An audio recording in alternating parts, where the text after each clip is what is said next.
giornata storica è stato abbattuto il muro di Via Anelli, simbolo del degrado e ultimo baluardo di un capitolo che riguarda il complesso Serenissima, definito il Bronx di Padova, le cui 6 palazzine sono state abbattute negli ultimi anni, all'epoca affittate in nero agli immigrati. Si chiude una fase iniziata nel 2006 con l'amministrazione Zanonato. Fu lui, pressato dalle richieste d'aiuto dei cittadini esasperati dal via vai di spaccio, ad erigere quella barriera metallica anti-pusher lunga 80 metri, ribattezzata muro, termine che andava contro le intenzioni del primo cittadino. E quindi mi arrabbiai moltissimo. Poi via via maturai l'idea che forse la comunicazione era chiara, avevo difeso un certo interesse dei padovani. Tra l'altro mi convinse anche che gli immigrati non si lagnarono affatto, ma erano anche loro contenti di essere protetti in qualche modo.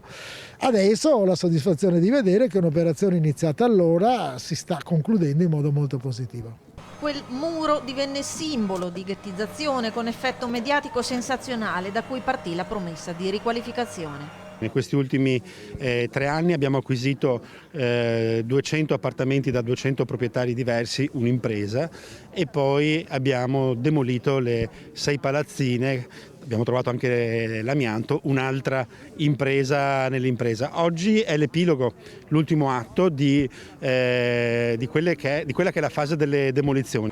Oggi da roccaforte dell'illegalità quel muro diventa presidio di sicurezza, visto che proprio in questa posizione strategica sorgerà la nuova sede della questura.